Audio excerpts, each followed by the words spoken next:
Citizen. Time to think. A very good evening to all of you and a warm welcome from Sri Lanka Rupavahini Corporation Channel I. And today we begin another initiative aimed at empowering citizens and strengthening democracy. So we welcome you to our latest program, Citizens. Sri Lanka is at a juncture where we will elect our head of state for the next 5 years at the upcoming presidential elections scheduled to be held on the 16th of November 2019. So far, 35 candidates have put forward their candidacy for the upcoming presidential elections, and 15 million Sri Lankan citizens will decide their future head of state for the next 5 years. And in that backdrop, we are here to discuss what is the role of the citizen and what position or what duties he has in a democracy such as Sri Lanka. And we are more than happy to welcome to our Rupavahini Corporation premises Professor Rohan Samarajeewa, the chairman of ICT Agency of Sri Lanka. A very good evening to you, sir. Good evening. Happy to be here. Sir, and in the backdrop of the upcoming presidential elections, let me very bluntly ask you, in your view, what makes a good citizen? Well, I like to think that the real hard work of citizenship happens between elections, but we are in election season. So let's begin with what we can do during elections. The word citizen comes from living in a city, being in close proximity to each other, where our actions can have all kinds of foreseen and perhaps unforeseen consequences for other people who are living in close proximity with ourselves. So, for example, if we start throwing garbage out from our windows, it will affect the quality of life of others. So, in the same way, today, I think we take some of that for granted as duties of citizenship. But in the context of an election, I think we need to think about what the digital equivalent of throwing garbage out of the window is. That is, when somebody sends you some unsubstantiated, scurrilous information, you don't take the trouble to check it out, and you forward it to your near and dear who are in a Facebook or WhatsApp group. That's the equivalent of throwing garbage out the window. It has really no big effect on yourself, but it can poison the overall environment, and it can cause real damage to the processes that are underway that constitute our city, metaphorical city, or our country, or our society. So I think that's the way we have to think about citizenship, which is our actions. How can we do the right things that will not harm those who will be affected by them? And then in addition, how can we avoid bad things? But in addition, what can we do good things? How can we make it a better city or a better country? That is citizenship. That's not something that we can contract out to other people. That's really up to each of us. And also that brings me to our next question. Now in Sri Lanka, I think a voter generally exercises his right to vote at the elections, presidential or parliamentary or provincial council, and thereafter we see that they go into let's say a sleep mode or something of that nature, where we don't actively engage in confronting those who we elect, and we don't question those who we elect to parliament or any other democratic organization.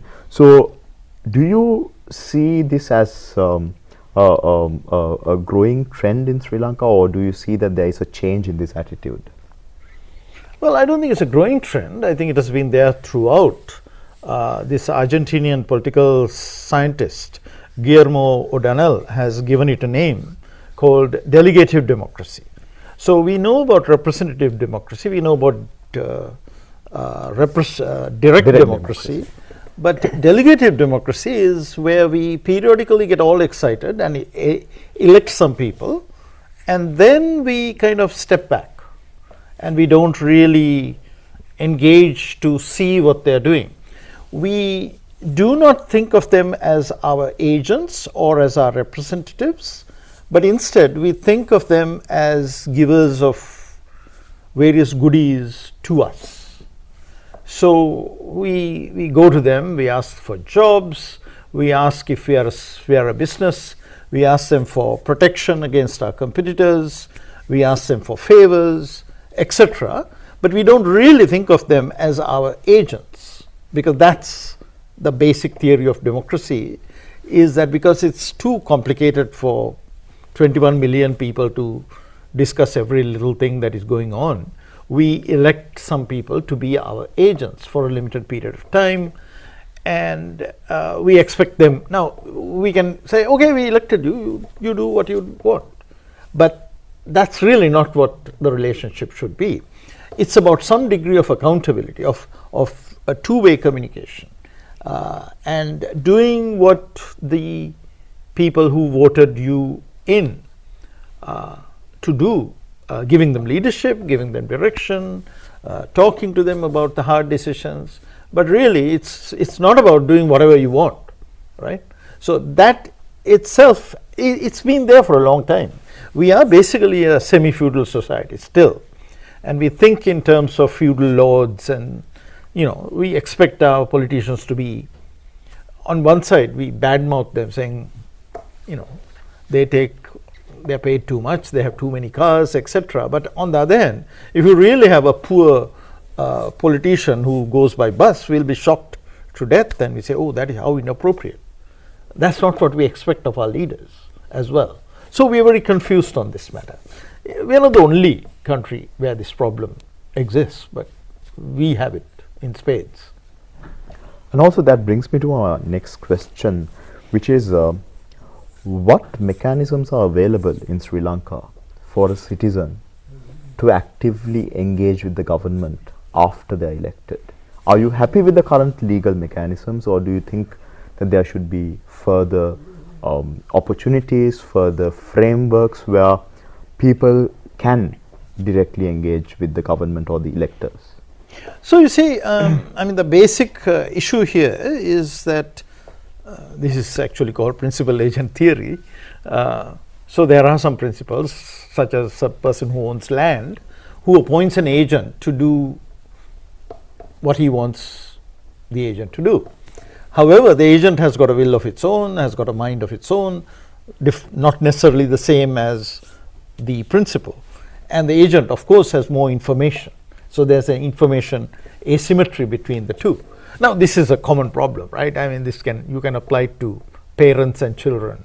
You can apply it to employers and employees, landowners and those who farm the land, and so on. But people, politicians, same story, right? Do we know enough about what's going on there? So there is that whole story about information asymmetry. And very interestingly, from the 2015, I believe, in 2015 we brought in a constitutional amendment, the 19th Amendment, which included the right to information embedded in it. And then we had the right to information law. Now, what the right to information law does is that it tries to address this information problem, allows the principal to learn more about what the agents are doing.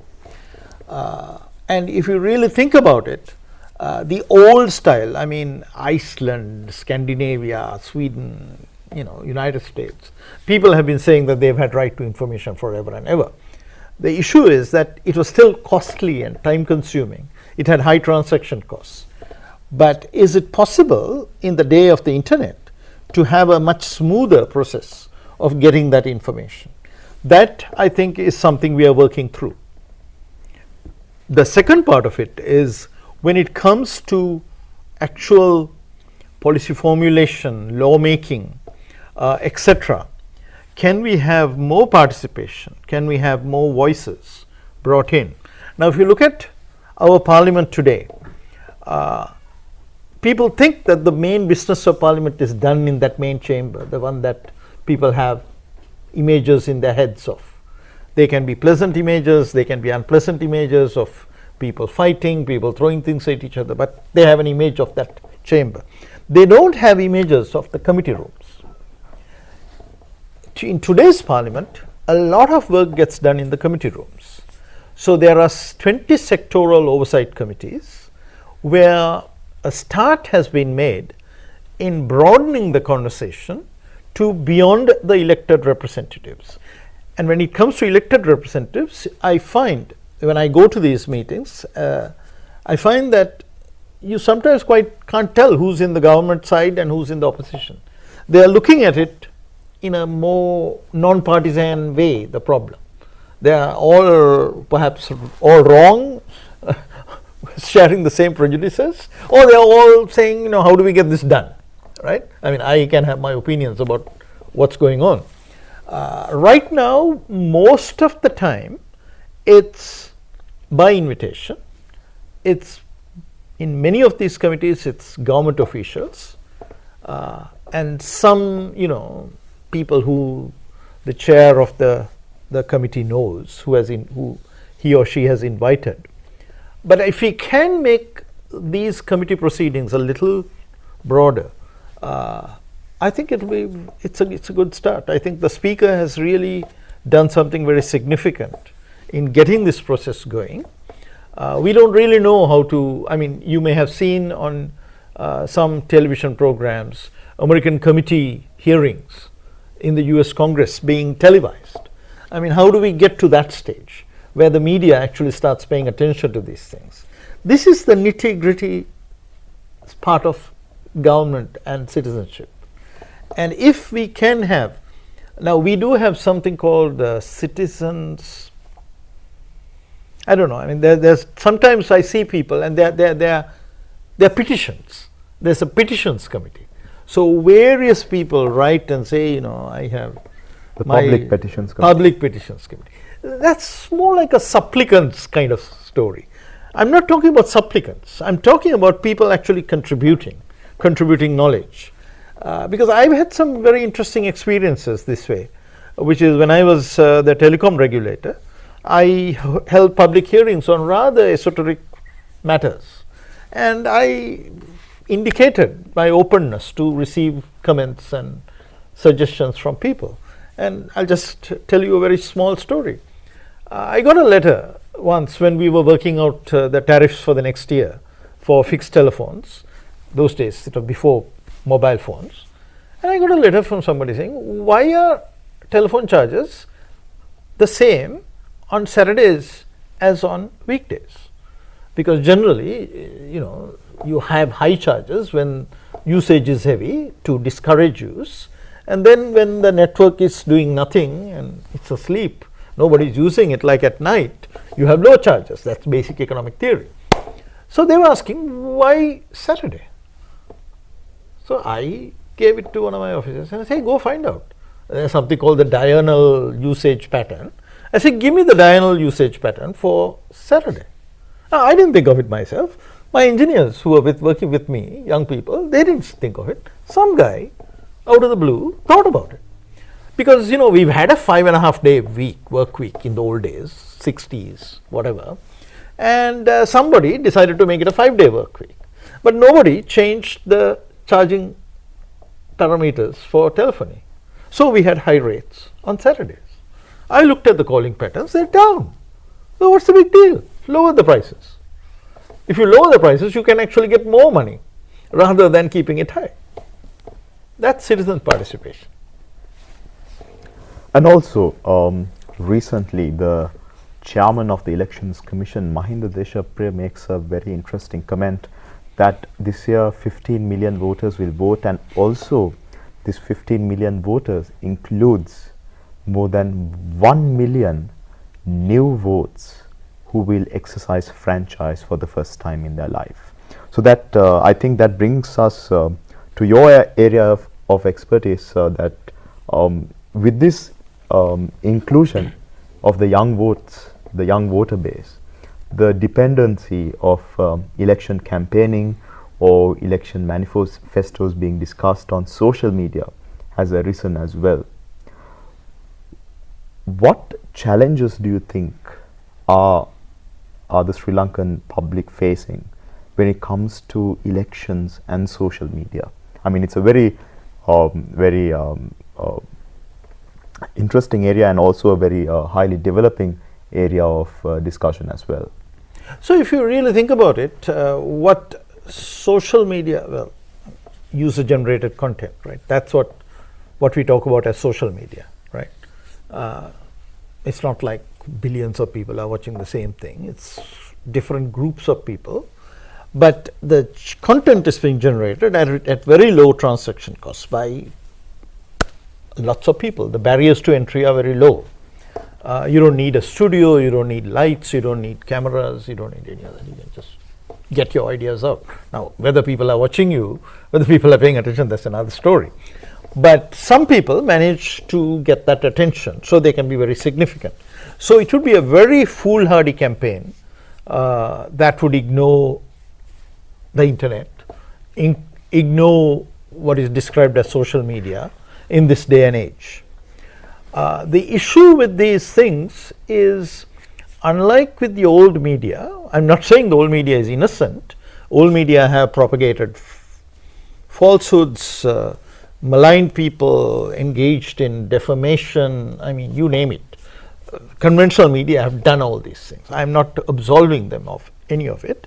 But there is the sense that because of the choke points, because there are editors, because there are owners, there is a possibility of controlling it. There's a fear that they could be somehow penalized. But with social media, pretty much anything goes, people think. But what they have to learn is that not anything goes. There are consequences to what you do on social media. And also the speed by which this works. So, for example, if you're trying to spread, let's take a concrete example. Because he was behind army lines, behind high security, former presidential candidate, General Sarath Fonseca, had not been entered into the electoral register the year that he contested. 2010. Right. So, I mean, this is unfortunate. The poor guy was going to lose a vote that would have surely come to him, right? Unfortunate. I mean, when I look at the security conditions that he lived in, I can quite understand why the Graham couldn't get to where he was living, and so on and so forth, right? But now let's look at mainstream media saying that because of this fact, he cannot be elected as president. Now that is a falsehood. You don't have to be a voter in order to be elected. You have to be a citizen. There are various other conditions, but it doesn't say you have to be on that year's voter list. So, but to get it into a newspaper, you'd have to do it like the day before, right? It takes time to get it into the newspaper. To get it into TV, it doesn't require that much of time. It's a faster thing. But can you imagine, just before the voting has started, or around that time, you start propagating this kind of story on Facebook and Twitter and various things, Instagram and so on. It's going to be very difficult to counter that, to run to court and get an injunction. Impossible, because the damage is being done as we speak, right? So that's the real danger of this stuff, that speed by which damage can be done or good can be done, right? These are wonderful for dealing with natural disasters and things like that, very quick. But in the same way, they can do harm very fast. So the whole idea of takedowns, rather than penalizing later, rather than going to court and getting stay orders, but quick takedowns, is what the challenge is for the companies as well as for governments.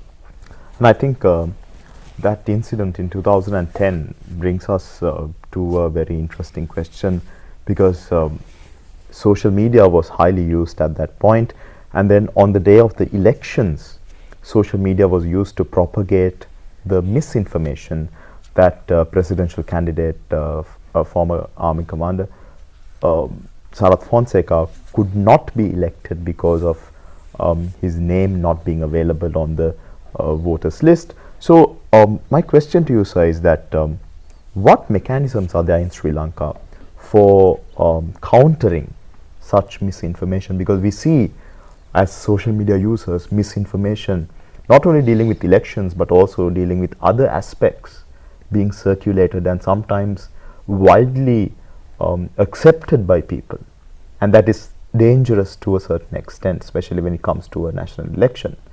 What mechanisms does the government or the social media platforms have to counter that? So, the Singapore government conducted extensive hearings. Many others have, the British have done as well, and prepared a white paper. So the question is,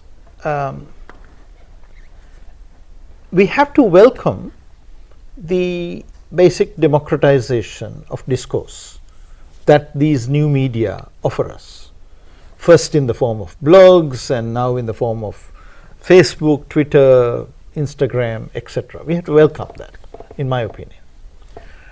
The question then is, while welcoming it, how do we try to minimize or avoid the harms that can be caused? What I say about these things is, a knife is an extraordinarily valuable tool, right? We would probably not be at our current state of civilization without the knife having been discovered at some point, right? The thing has to cut, right? But the very feature that makes it valuable, which is its cutting ability, its sharpness, is what can be used to kill people as well, to do harm as well. So in a way, its strengths is also its weakness. Yeah.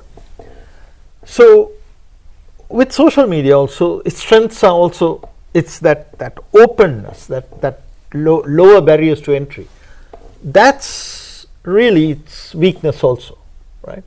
I'm not saying, I want to emphasize that mainstream media have done horrible damage to society. Yeah, there was that famous story about an English news story about the building blocks of life being found on Mars, i.e. some traces of DNA, was translated in a single newspaper by a very senior journalist and published as there were bricks and buildings on Mars, right? Is this false news? Is this what is it? My reaction was, should I be laughing or should I be crying? Or should I be angry? What should I be doing? What is the appropriate reaction to this kind of stuff, right? Which is to take some faltering newspaper and to get it read by more people, I suppose. Right? But so that is the real challenge that we have. So as I told you about the extensive hearings. Now we haven't had these kinds of hearings in Sri Lanka. I wish we would. That Singapore and so on had. And it's very interesting. One of the biggest sections in the report, I think it was about 170 pages, the report, is about the need for literacy. It's about awareness, for education, right? So we always knew that we needed media literacy, right? That's nothing new. The question is, we need more of that. So for example, there was a little document that I put out on behalf of the ICT agency called a Citizens Charter for how to behave during elections. And one of the things that we say is, just because you see a headline, just because you see a story, just don't immediately start propagating it. Just check it out. So for example, if something has happened, you can just check multiple sources on the internet, because you're getting it because you are on the internet. Just check a few sources on the internet and corroborate it. What we used to tell journalists to do, we are telling the ordinary citizens to do. The three sources kind of story. And to think it through. What are the consequences of what I'm saying, right? That a person of one ethnicity has killed a person of another ethnicity. I mean, is this something that you immediately start spreading, disseminating without thinking about the consequences, thinking whether could this have been a love affair gone wrong? Could this have been a land dispute? Or was this interethnic conflict? What was it, right? Without thinking any of that, don't just go. So most of what we put out, there were 9 points that were in that document, were on these lines, general rules that you could use after the election too. A few we talked about in terms of what one could do during elections. So, for example, we said let's be very, very cautious about any attempts at voter suppression. That means that if somebody tells you that a voting booth has been closed or the voting time will be shortened, things like that, don't believe it unless it comes from the Elections Commission, because that may be an attempt to prevent you from going and exercising your vote, right? That's very important in many countries, because voter suppression, the whole art of elections now has become one where you mobilize your voters, people you have identified as your voters, get them to vote and try to prevent the others from going. So that kind of special stuff.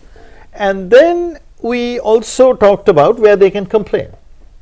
If they think there is some illegal activity or something counter to the spirit of free and fair elections, we said here are the email addresses that you can write to, here are the phone numbers, and go to the Elections Commission. They will take action.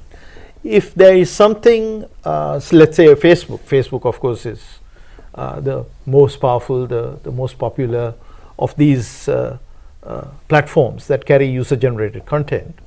They have opened a special line. They have got special teams working on this stuff, and if we go directly to them regarding at election time, they'll be more sensitive. But we can also go through the Elections Commission, and the Elections Commission has got a fast track to Facebook about taking down problematic content. And also, sir, we spoke about Facebook and misinformation online. Are there any legal consequences a person might face if misinformation has been propagated on social media platforms? Well, I distinguish between disinformation and misinformation, because disinformation is where a person consciously makes up falsehoods, consciously, and is propagating wrong information for whatever purpose, right? Is with the intention. Now, some unthinking person getting this WhatsApp message or Facebook post, communicating it to their friends and family without really thinking about it, is what I would call misinformation, right? The intention isn't really there, it's just unthinkingly propagating it. Yeah. So those are the two varieties. Now, of course, one can get into debates about what is, what's the level of culpability with regard to misinformation and so on. Now, Malaysia, just before the last election that toppled the previous Prime Minister and brought back Dr. Mahathir, put out what is called a fake news law. And they actually not only got the law through 1 month before the election, they actually got hold of some fellow who was a person of Malaysian origin, but who was actually a Danish citizen, and he had said that an ambulance did not arrive when somebody was killed by a bomb quickly, and the ambulance had actually come in 20 minutes, and he said it had taken 45 minutes, right? So they put a big fine on him, and the fellow couldn't pay the fine, and they threw him in jail. Obviously, the point was to tell people, don't do this stuff, there will be consequences. The issue was, how does one determine what disinformation or fake news is? You have to go through a court proceeding. That is what happens in any law-abiding country. You have to go through court proceedings. So both sides have to be heard by an impartial judge and so on and so forth, right? At the minimum, that will take 2 weeks, right? I mean, in our country, generally it takes years. But I'm saying, you know, by heroic effort, we could do it in maybe 2 weeks. But then the damage is already done, right? So what you need, and what a lot of countries, say Singapore, Germany, what a lot of countries are focusing on, is takedown. That is quick action to remove the offending content. Now there, the question is, how do you define what is offending? In Malaysia, the question was asked and the question was answered. A minister said in Parliament, when the government says something is false, that is false. Wow. So if you recall, in Malaysia, there was this big controversy about the book. There's a book been written on it called The $1 Billion Whale, this enormous theft of public resources from a fund called IMDb. It's called the IMDb scandal, which was, I think, a dominant, a major fact in that particular election. So they said, you can't say that, because we say that is false, that is fake. So you say that within Malaysia or sitting outside. Whether you're a foreigner or even me sitting in Sri Lanka saying that at that point made me subject to that. So there is that whole question of who decides what false, what fake is, which is quite problematic in my opinion. So my sense is, let's limit it to the most egregious, the most obvious harms, people inciting others to go kill others and burn buildings and things of that sort. And let's leave the, disputable fake news, building blocks of life in Mars versus bricks on Mars and ancient civilizations on Mars. Let's not make that a punishable offense. So that's really where the debate, I think, is today. How do we know what truth is? I mean, we have the President of the United States basically saying anything he doesn't like is not true, right? I mean, even if you present facts to him, he says, that's fake news. I don't like it. It's fake news. So, it's going to be a tough call for a democracy to try to decide these things in the courts. So it has got two problems. One is deciding what is true and what is false, and the second issue is time. Right? So I'm saying the only way you can resolve that is by working with the platform companies, the people who are non-state actors, who are not bound by the rules of democratic procedure, of hearing both sides, etc., who can take quick action. Now you could tell me you are delegating enormous power to private entities, right? I think it's a price we have to pay. Maybe we can have retrospective assessment of their behavior. Were they being vindictive? Were they being whatever? I mean, Germany does that. There are ways of handling that. But I think we can't be perfectionist here. It's a balancing of interests. And also that brings us to my final question in the last 5 minutes of our program. What is your message, sir, to the social media users and also the media users in Sri Lanka when it comes to the upcoming presidential election and also their democratic right after the election? Well, my whole point, I think from the beginning that I was making is, elections are just episodes. We live in close proximity to each other. Our actions impinge on the lives of others, right? So how do we live our life in freedom without unnecessarily harming others, and if possible, live our lives in ways that will enrich the lives of others? That really is the human challenge, I think. So whether you're it's a human being who doesn't throw garbage on the street. It's a human being who picks up garbage that is on the street. that's the model. But the other part of it is it's a human being who does not disseminate information that he or she knows is false and harmful and hurtful and could lead to bad outcomes, could lead to pogroms and people being burnt out of their homes and people being killed or assaulted, right? So you don't do things like that. You're not irresponsible like that. But in addition, we do recognize that there has to be a government. There have to be people in authority who take decisions.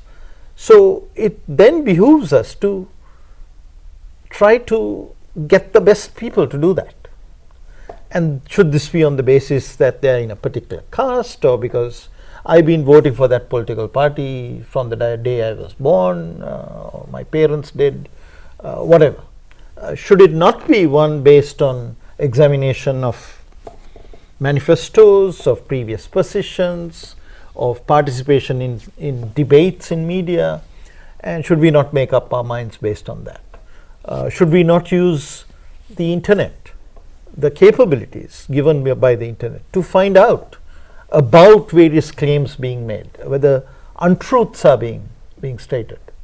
If people are saying, I'm going to forgive all the loans that have ever been given by government, I mean, you can find out, is the government of Sri Lanka capable of forgiving all the loans that have been given to all industrialists and all farmers?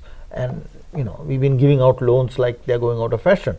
If we forgive all that, will there be an economy left? So one can use one's intelligence and the technological opportunities that one has been given to find out. Now you see, just because you are a social media user, it doesn't mean that you have to permanently spend your life inside Facebook or Instagram or something. There is also the possibility of actually checking things out on the internet, of actually going to libraries. There's a lot of information on the internet that one can read. If you want to read a law, now for example, I can say there is something called the ICCPR law, which says that it's an offense to incite violence in this country. That's a law enacted in 2007. Now there might be somebody in this audience who says, what? I didn't know about that. I didn't know that you could make statements inciting violence and that it's an offense and it could land me in prison for 10 years. Go find out. All you need is ICCPR 2007. Find out. The internet will tell you. It's not like the old days where one had to go to a library. You can just find out. You can read the law. You can read the section. You can find out what ICCPR is. I didn't say what ICCPR is. I'm hoping that people in the audience will go find out what ICCPR is, right? So there's an ICCPR law in Sri Lanka. There's a ICCPR, which is an international convention, right? The IC is for convention, right? International convention, right? So there's all these opportunities. The tragedy is that we don't use it. So what I would say is that our citizenship involves us. It requires us to do these things, to be intelligent consumers of information, and it also imposes a responsibility on us not to take this wonderful capabilities, as I said, the cutting part of the knife, and not to use it in harmful ways. That's what citizenship is. It has always been the case. Fire has been one of the tragedies of cities, because I don't look after my hearth and I let my fire go out of control and all of Chicago goes out in flames, because the fact that we are crammed together and this fire can spread, right? So that is what citizenship really is. Don't cause fires. So with that, we had a insightful conversation about what makes a citizen and what is the role of the citizen in the backdrop of the upcoming presidential election and beyond. And a special emphasis was placed on the rights and duties of a citizen in this digital age where social media has become commonplace and a part of our day-to-day lives. So on behalf of Sri Lanka Rupavahini Corporation, I would like to thank Professor Rohan Samarajeewa for joining us this evening and for sharing some insightful thoughts and also giving some inspiration, I think, for the young people to engage in informative discussion on social media as well as on the internet. So thank you, sir, and it was a great pleasure to have you at Sri Lanka Rupavahini Corporation. And with that, we would like to wish all our viewers a good night and stay tuned to Channel I for another episode of Citizens.